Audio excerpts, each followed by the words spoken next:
What's going on, guys? It's Greg here, aka NYPrepper.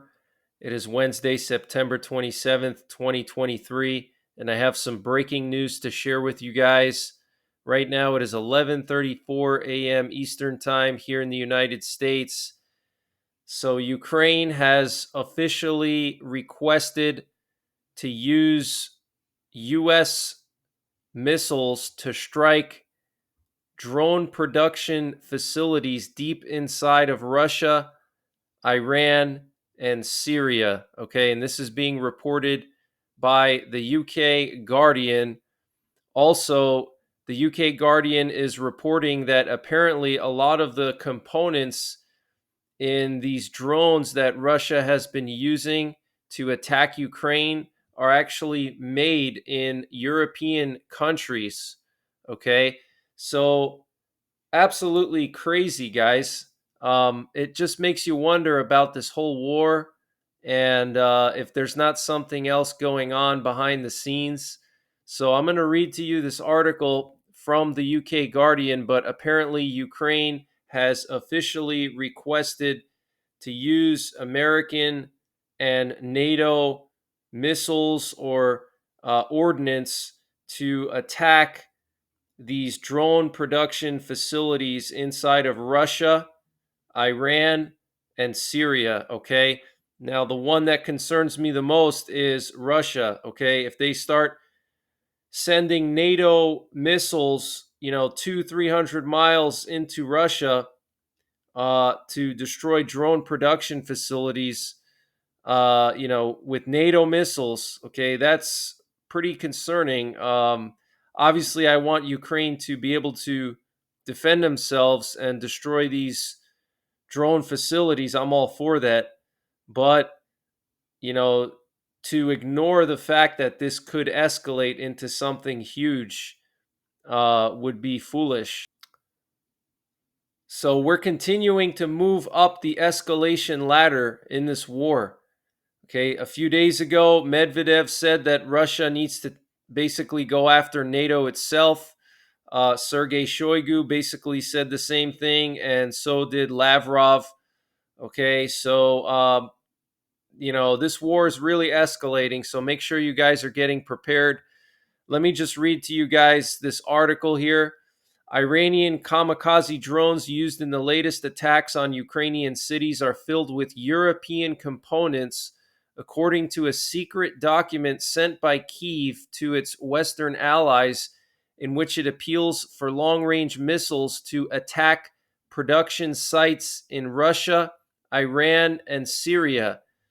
In a 47-page document submitted by Ukraine's government to the G7 governments in August, it is claimed there were more than 600 raids on cities using unmanned aerial vehicles containing Western technology in the previous 3 months. According to the paper obtained by The Guardian, 52 electrical components manufactured by Western companies were found in the Shahed 131 drone and 57 in the Shahed 136 model, which has a flight range of 2,000 kilometers and a cruising speed of 111 miles per hour.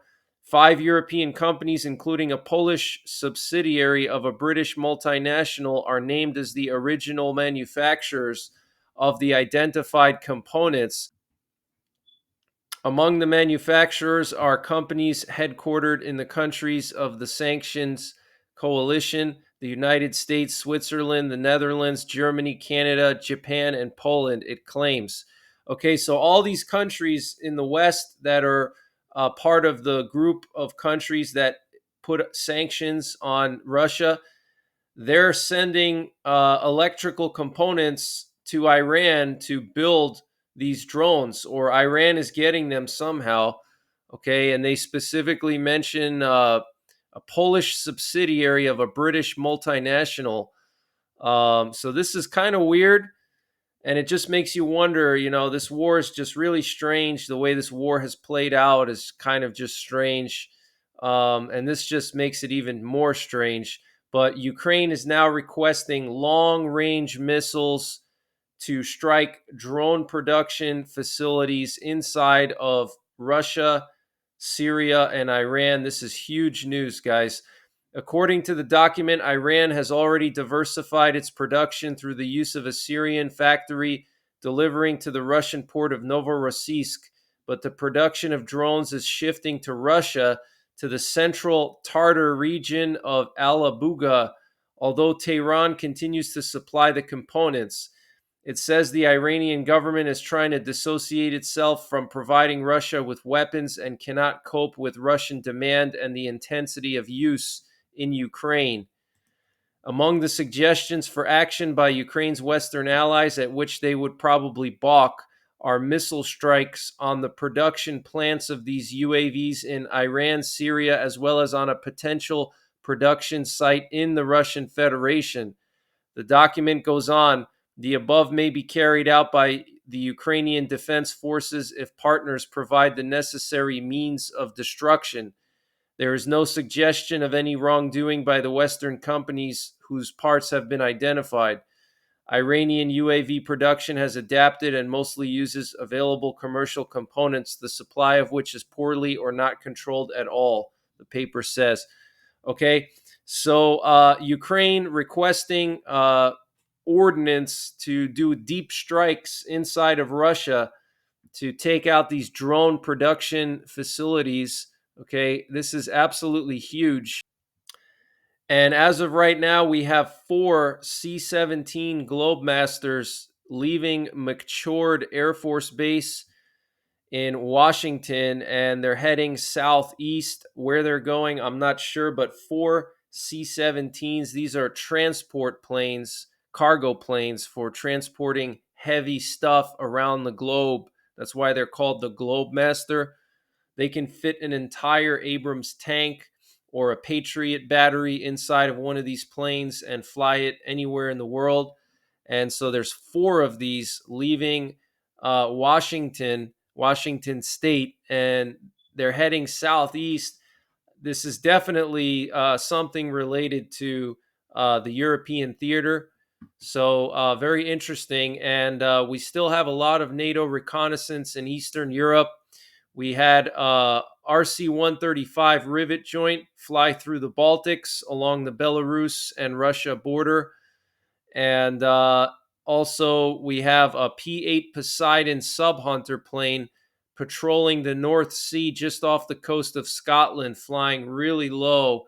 There might be something over there, potentially a Russian sub. And we also currently have a P-8 Poseidon patrolling the Romanian Black Sea coast.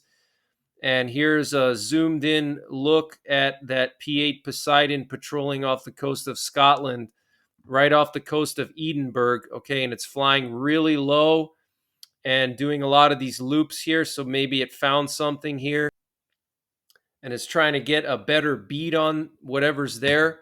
And we also have a bunch of Eurofighter Typhoons here off the coast of Britain. And one of them is out in the North Sea here. So this is kind of common, but it's not too common to see them in the North Sea. And then in combination with that P-8 Poseidon, it's pretty interesting. So that's pretty much the latest news I have for now. I'll be back later on with more updates throughout the day. But huge news, okay? Ukraine requesting long-range ordnance to take out drone production sites deep inside of Russia, also to hit Iran and Syria. And, Western components in these Iranian drones just makes you raise an eyebrow. So that's pretty much it for this one, guys. Stay tuned. I'll be doing more updates throughout the day. Make sure you hit the bell notification icon so you can get notified when I do those updates later. And make sure you're subscribed. Other than that, take care. God bless. And don't forget the 3 Ps: prepare, practice, and persevere.